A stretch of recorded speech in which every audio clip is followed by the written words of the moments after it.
Gracias a todos los que están hoy día conectados para poder participar y compartir sobre esta temática que nos parece relevante desde el sur de Chile, particularmente la región del Biobío, que es una zona de nuestro país que constantemente está teniendo que sobrellevar una serie de situaciones de emergencia y desastres, producto de condiciones climáticas, condiciones geográficas y también algo de falta de planificación territorial que se viene dando de algunos años y que esperamos ya de ahora en adelante empezar a poner freno a algunos errores que hemos cometido en el pasado. Como bien decía Alejandro,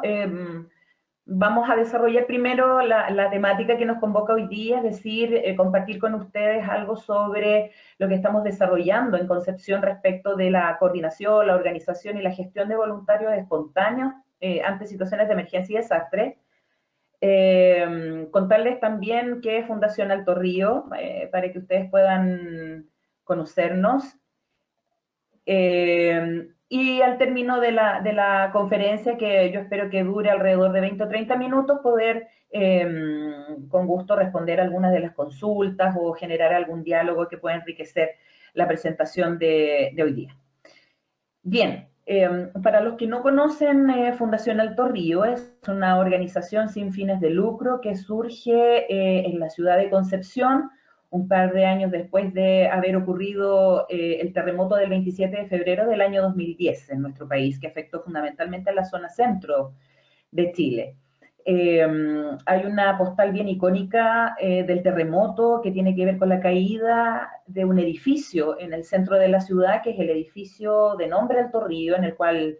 vivíamos algunos de los que participamos hoy día en Fundación Alto Río. Y esa experiencia de sobrevivencia nos hizo reflexionar respecto de una serie de cuestiones que tienen que ver con el autocuidado y la protección civil en materia de gestión del riesgo de desastre. Particularmente desde mi campo disciplinar, que es la psicología, también me pregunté qué tenía que decir la psicología en cuestiones de emergencia, qué tenía que decir la psicología en materia del comportamiento antes, durante y después de una situación de emergencia o desastre, y entonces a partir de este año mi profesión toma un giro y empiezo a profundizar en materia de gestión del riesgo de desastre y psicología de la emergencia. Como nadie estaba del todo preparado para vivir el desastre que significó para nosotros la experiencia del terremoto del 27 de febrero del 2010, de manera muy intuitiva y desde los conocimientos que teníamos muchos profesionales y personas que participábamos en organizaciones de voluntariado, empezamos a generar una serie de iniciativas, a reunirnos y empezar a generar una serie de desarrollos, y sin duda en nuestro país a partir de ese año, entonces hoy día hemos logrado robustecer el Sistema Nacional de Protección Civil desde todas las desde todos los sectores o los actores que participan allí. En el año 2013, Fundación Alto Río se constituye formalmente, nace a la luz pública gracias a los esfuerzos de sobrevivientes del edificio Alto Río, pero también de profesionales, fundamentalmente arquitectos, de una organización que emergió también tras el terremoto, que es Proyecta Memoria, fundamentalmente para promover en nuestra región una cultura de gestión integral del riesgo, enfocados fundamentalmente también en la comunidad y situados en el ciclo de manejo del riesgo, en la prevención. Tenemos tres ejes fundamentales,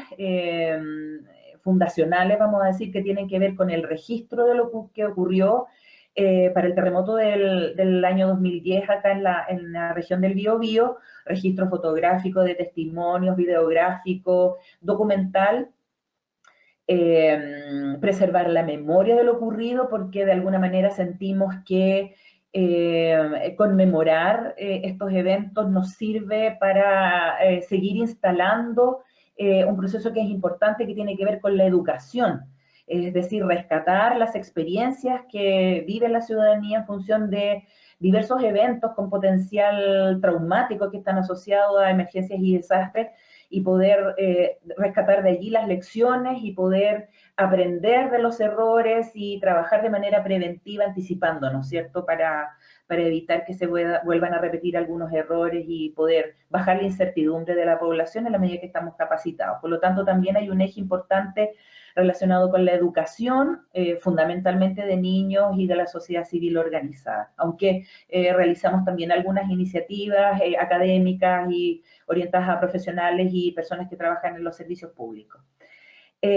Fundación Alto Río es una organización sin fines de lucro que está dirigida o guiada por un directorio, donde también se han ido incorporando en el tiempo algunos colaboradores que son profesionales, que trabajan ad honorem en la organización y voluntarios también que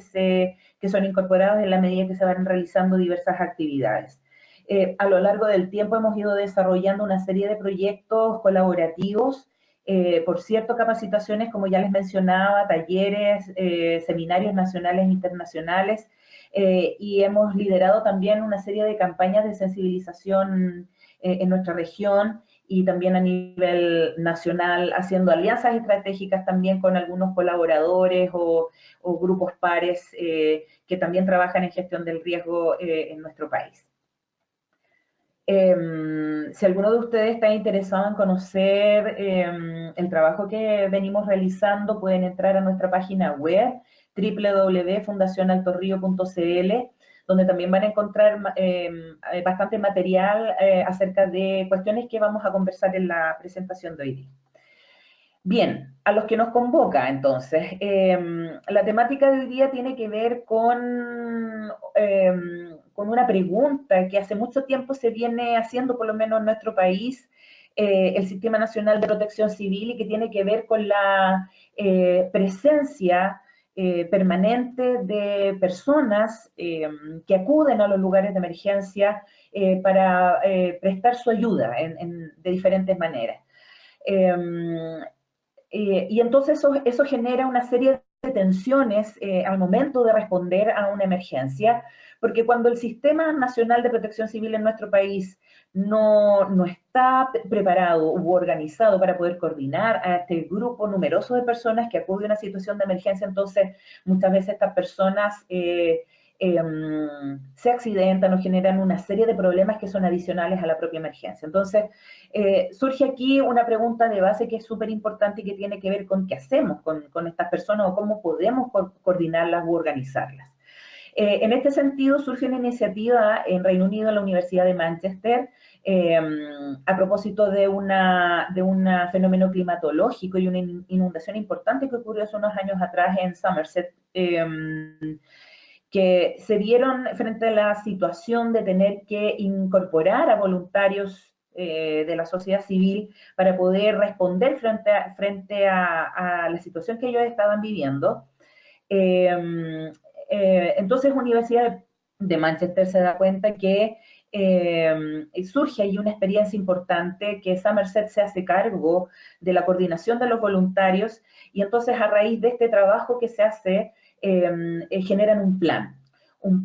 que de alguna manera quiere ordenar o sistematizar o generar algunas propuestas para coordinar a los voluntarios espontáneos cuando ocurra una nueva situación de emergencia. Universidad de Manchester se hace presente para sistematizar, para observar ese proceso, y a raíz de esa experiencia entonces se piensa en la creación de una norma ISO internacional que entregue algunas orientaciones para poder coordinar a los voluntarios a nivel internacional, teniendo presente que es de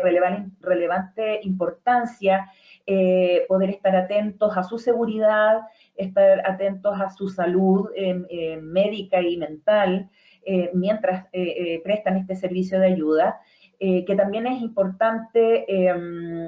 resguardarlos, tener trabajo que sea previamente organizado y que sea específico, que ellos sepan exactamente qué tareas pueden realizar de manera de que no improvisen durante la emergencia. Entonces, en la experiencia de Somerset se empiezan a visibilizar una serie de cuestiones que son importantes al momento de intentar coordinar a los voluntarios espontáneos. La doctora Jenny Moreno, que es una investigadora chilena que tenía vinculaciones con la Universidad de Manchester, propone entonces poder traer a Chile este plan que se genera en Somerset y poder traer también las orientaciones de esta norma ISO que se estaba creando y le pareció que era una buena idea traer esta iniciativa, entonces este proyecto a la provincia de Concepción, a la región del Biobío, acá en Chile, ya que la región del Biobío es una de las regiones que más está generando conocimiento y experiencia en materia de gestión del riesgo en nuestro país, o es una de las regiones que más está generando conocimiento en Chile. Hace alianzas con la Oficina Nacional de Emergencias y con el encargado de emergencias de la Gobernación Provincial de Concepción para poder formar ya en mayo del año pasado una mesa intersectorial, interinstitucional, que pudiera dar forma a lo que hoy día es la guía de orientaciones para la gestión de voluntarios espontáneos en situaciones de emergencia y desastre, que es un documento único, inédito en su naturaleza en nuestro país y en Latinoamérica, respecto de plantear algunas cuestiones de base sobre lo relacionado a la coordinación y gestión de voluntarios espontáneos ante situaciones de emergencia y desastres basados en la norma AUI chilena ISO 22319, que plantea directrices para planificar la participación de voluntarios espontáneos. Esta norma fue incorporada en nuestro país en noviembre del año pasado, y es la que inspira precisamente o ilumina las orientaciones que quedan plasmadas allí en la guía. La guía fue lanzada en marzo de este año en la provincia de Concepción,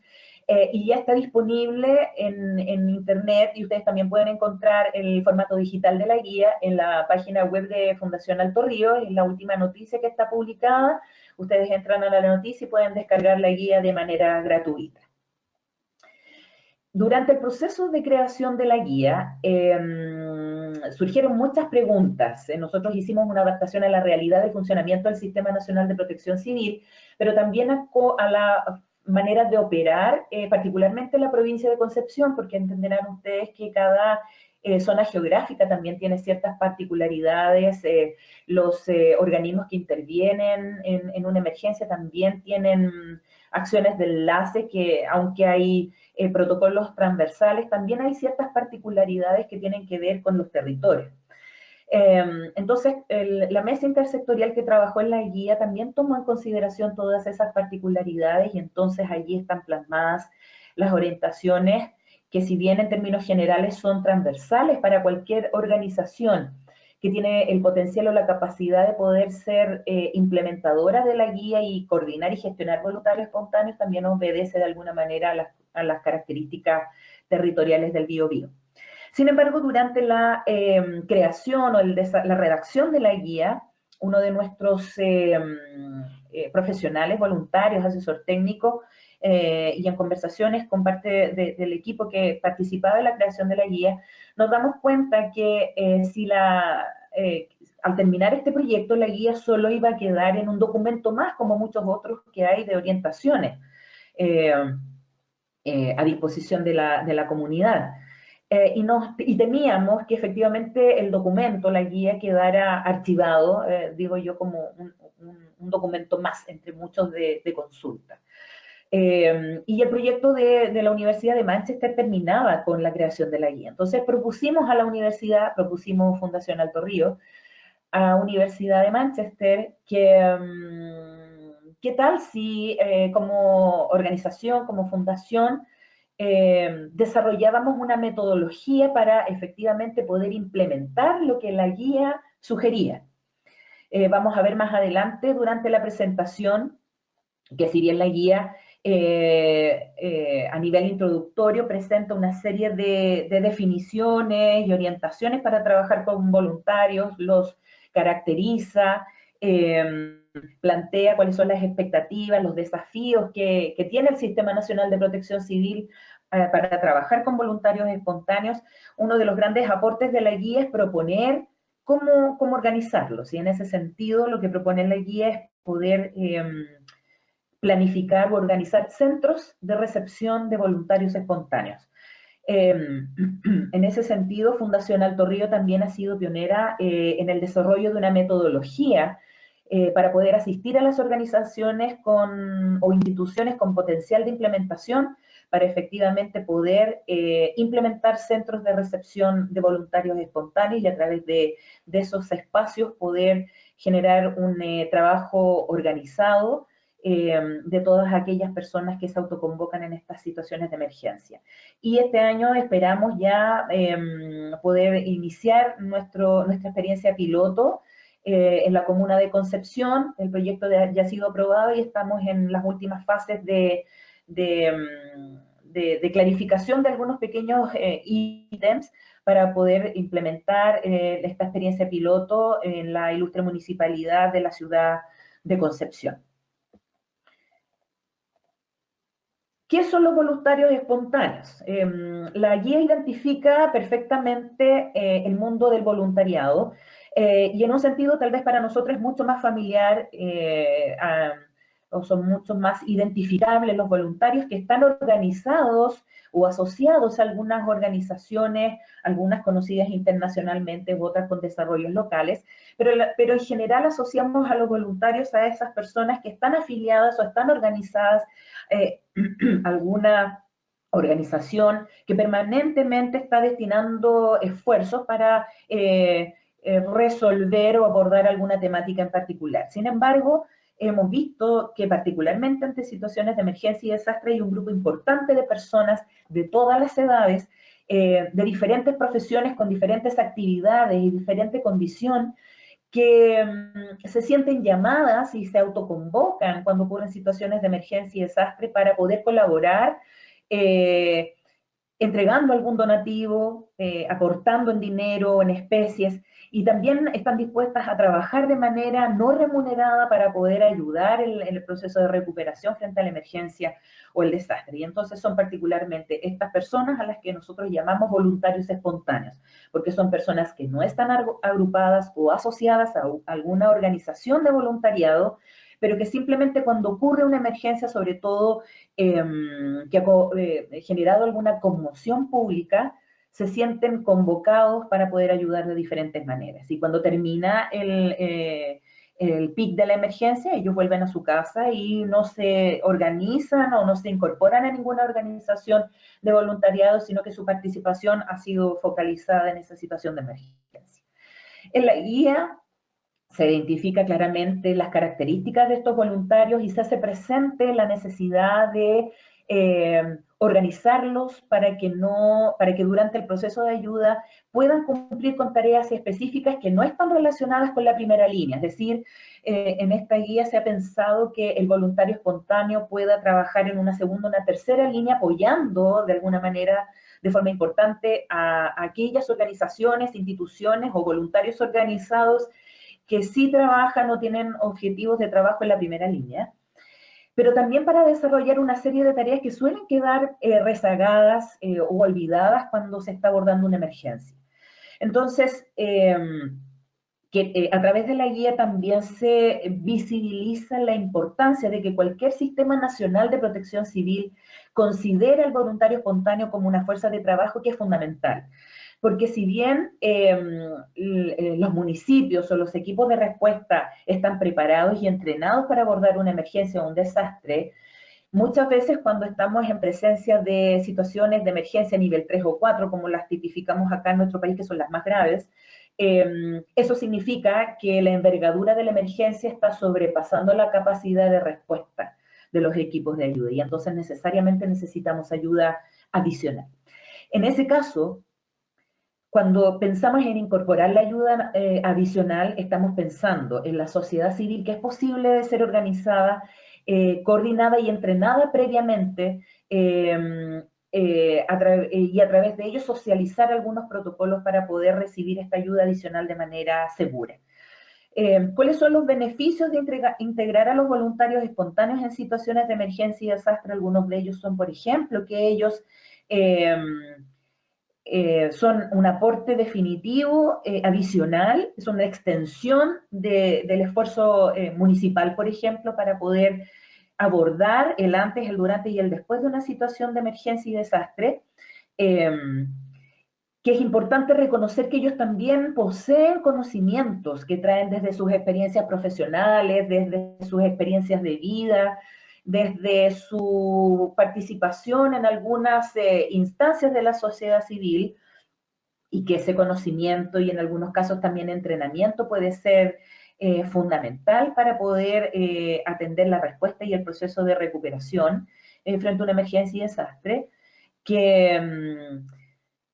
que las mismas personas del territorio pueden ser una ayuda importante, sobre todo emocional, en el proceso de recuperación para los vecinos, para los cercanos de su comunidad.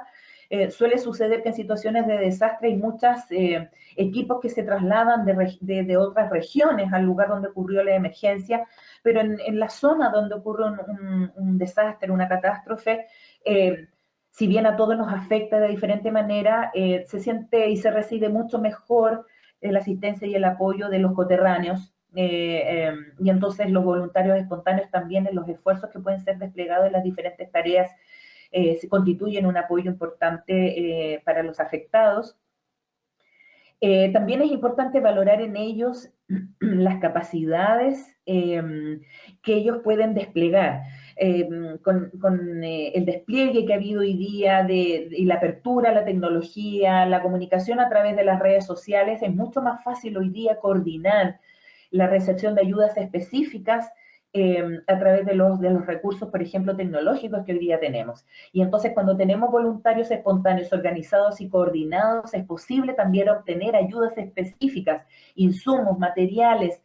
o acercar a la empresa a través de las coordinaciones y las gestiones que, por ejemplo, hacen los voluntarios a través de las redes sociales, incluso mucho más rápido de lo que pudiera la institucionalidad a través de su organismo obtener.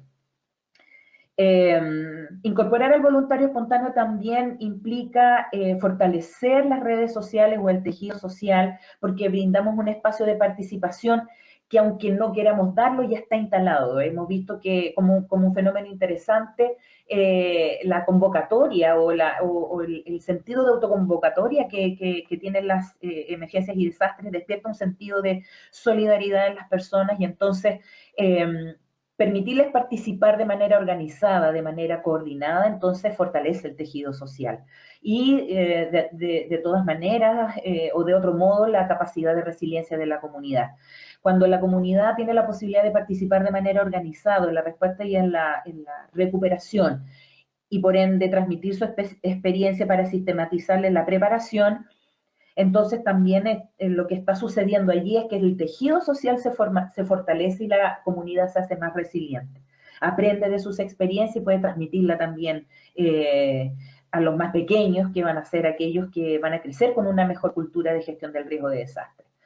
Y de alguna manera también pensamos que incorporar al voluntario espontáneo en la gestión del riesgo y en la atención de una emergencia lo que hace es promover la cultura del voluntariado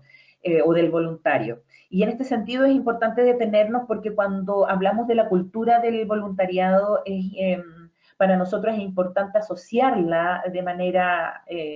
importante con el cuidado, la seguridad, la responsabilidad y la ética. Y entonces estas son cuestiones que también tienen que ser incorporadas en la capacitación de los voluntarios. Los riesgos de no gestionar a los voluntarios son muchos y diversos. Tienen que ver con exponerlo, ¿cierto? Exponer su vida, exponer su seguridad, a sufrir algunos daños, no solo en la salud física, sino la salud mental, exponer a los afectados que toman contacto con los voluntarios cuando ellos no han sido capacitados, entrenados, no han sido coordinados o gestionados previamente. Muchas veces también los voluntarios espontáneos pueden obstaculizar las labores de las urgencias o pueden generar una duplicación en los esfuerzos al no estar coordinados previamente. Y podrían eventualmente también generar una mayor descoordinación, sobrecargar al sistema de respuesta, porque cuando no han sido organizados o coordinados previamente, entonces someten a un estrés adicional a aquellos que están respondiendo a la emergencia al tener que hacerse cargo de los voluntarios que están llegando a hacer algunas tareas de la emergencia cuando no han sido planificados o coordinados previamente. Y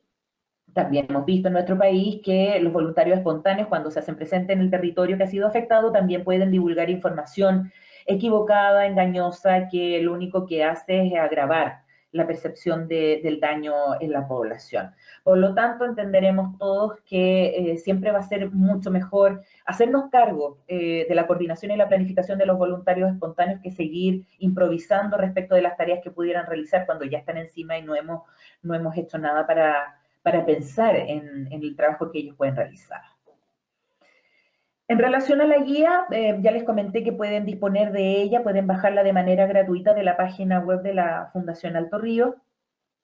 Y quiero contarles en términos generales que este documento lo que viene a hacer es poner en valor las capacidades y el trabajo que realizan los voluntarios espontáneos ante emergencias y desastres. Por mucho tiempo ha sido incluso incómodo para las autoridades y para los equipos de primera respuesta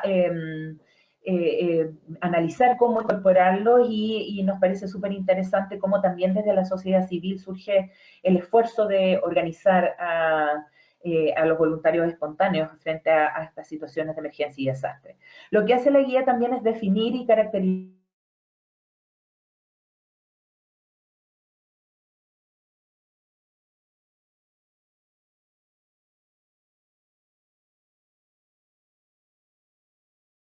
por razones de tiempo yo no voy a entrar en muchos detalles, pero los invito a revisar la guía para que ustedes puedan conocer la sistematización que ahí está también. Lo que hace la guía es situar el accionar del voluntario espontáneo en el nivel 3 de impacto de una crisis y que es un nivel en el cual el daño ha sobrepasado la capacidad de respuesta de los equipos que trabajan en primera línea. Y aquí hay un elemento importante y central en la guía que ocupa los últimos dos capítulos de la guía, que es la propuesta de organizar a los voluntarios en lo que llamamos centros de recepción de voluntarios espontáneos, que serían espacios donde serían convocados, donde se les asignarían tareas, se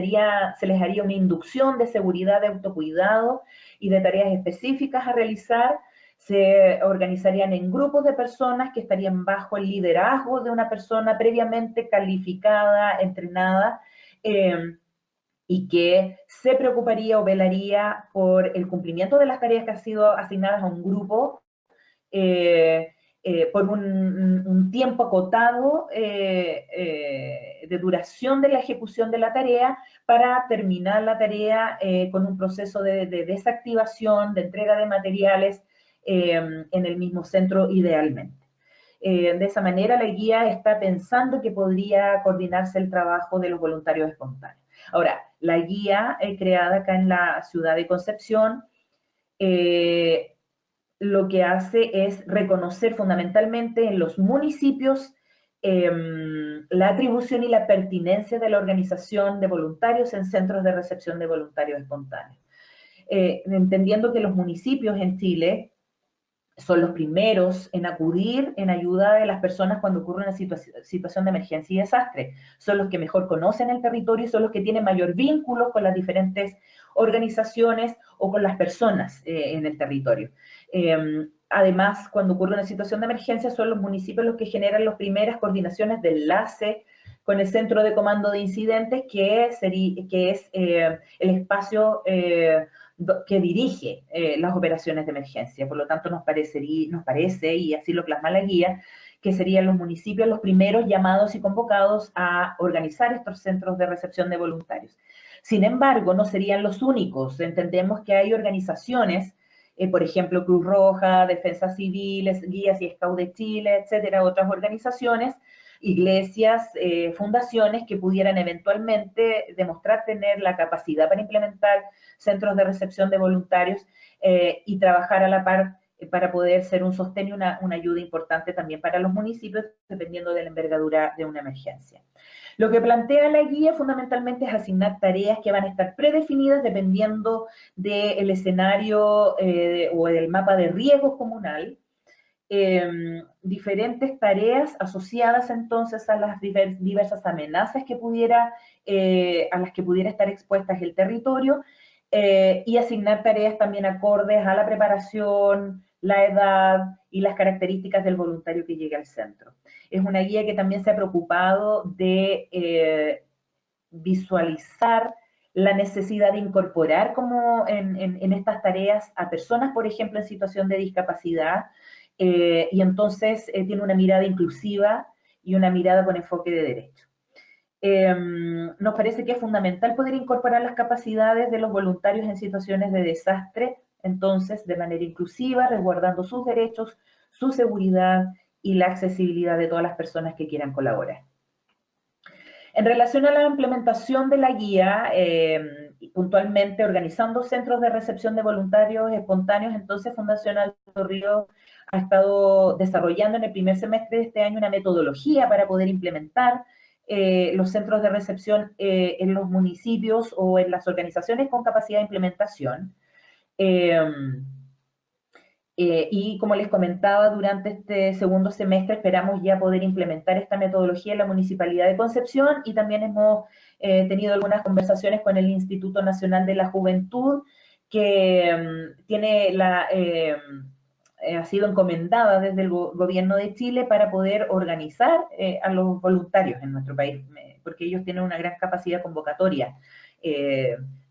sobre todo de estudiantes universitarios. El diseño que ha desarrollado Fundación Alto Río se resume básicamente en 5 pasos, que tienen que ver con, primero, desarrollar algunas estrategias para lograr el compromiso institucional, lograr identificar bien a los líderes institucionales en la implementación de CRB, o Centros de Recepción de Voluntarios. Luego hemos desarrollado una matriz para hacer un análisis de capacidades institucionales y con eso ver efectivamente el potencial o las implementaciones con las que cuenta la institución y poder de alguna manera también compensar aquellos déficits para que puedan lograr exitosamente desarrollar CRBs. En tercera instancia, poder capacitar a la institución respecto de lo que implica organizar centros de recepción de voluntarios espontáneos vinculándose con la sociedad civil. En una cuarta etapa, generar acciones de entrenamiento y finalmente, luego de algunas acciones en territorio, los entrenamientos, simulaciones y simulacros, poder generar un informe para la mejora continua de la institución. ¿Qué desafíos, y con esto creo que ya luego estamos terminando, qué desafío nos presenta la guía en relación a la vinculación del intersector para la gestión de voluntarios espontáneos? Bueno, son varios. Para ir ya terminando, solo quiero detenerme en algunos que nos parece como fundación que son importantes, y es que tanto en Chile o a nivel local, en la región del Biobío y en nuestro país, Chile, y en otros países de Latinoamérica es muy importante poder ir consolidando primero o sensibilizando, ¿cierto?, la voluntad política, poder fortalecer los liderazgos en materia de gestión del riesgo para que podamos avanzar en la creación de algunas leyes que permitan, que sean articuladoras, es decir, que nos permitan efectivamente visibilizar y consolidar una cultura de gestión del riesgo de desastre que incorpora a la sociedad civil organizada en estas materias. Situarnos en el ciclo de manejo del riesgo, fundamentalmente en la fase antes de la emergencia, en la preparación y mitigación. Nosotros como Fundación Alto Río nos situamos precisamente en esta fase del ciclo del riesgo, porque nos parece que la improvisación es sensible y genera más daño en la respuesta. Por lo tanto, planificar anticipadamente, gestionar todos aquellos factores que tienen implicancias en la emergencia nos parece que es relevante, y tenemos que también ser promotores de esta cultura de prevención, de mitigación en la sociedad civil. Hay principios que utilizamos acá en Chile que ONEMI los tiene muy incorporados, ¿cierto? Nuestra Oficina Nacional de Emergencias en Chile, que tiene que ver con la ayuda mutua y con el uso escalonado de recursos. Y en ese sentido, entonces, el espíritu para trabajar en emergencias y desastres debe ser colaborativo y no competitivo, y requiere también de conocer muy bien las áreas de trabajo de cada uno de los actores, los potenciales, los recursos que cada uno tiene para no sobrecargarnos, hacer lo mismo, sino efectivamente poder ocupar de manera eficiente y eficaz los recursos disponibles. Hay muchas otras tareas y muchas otras acciones que son un desafío hoy día para la región del Biobío, para Chile y por cierto también para todos los países de Latinoamérica, pero nos parece que la incorporación de los voluntarios espontáneos antes, durante y después de una situación de emergencia una situación, es un fenómeno emergente que sin duda nos tiene que desafiar para poder desarrollar y articular una serie de iniciativas que nos permita contar con los voluntarios espontáneos de manera segura, educarlos, entrenarlos, sensibilizarlos y en otro sentido también poder sensibilizar y educar a las policías, a bomberos, a las brigadas de incendios forestales, a las mismas autoridades políticas para que vean en ellos un recurso y no una tensión. Y eso requiere también generar un cambio cultural en nuestros países. Finalmente, nos parece como Fundación Alto Río que en la medida que estas cuestiones empiezan a ser visibilizadas en las temáticas o en las conversaciones públicas, ¿cierto? Entonces empiezan a generar ciertas discusiones a nivel social, a nivel académico, a nivel político, que finalmente debieran desembocar en la generación de políticas públicas, de normativas y, por supuesto, asignación de recursos, de diferentes tipos de recursos a diferentes niveles, para que efectivamente también se pueda trabajar con voluntarios espontáneos de manera responsable.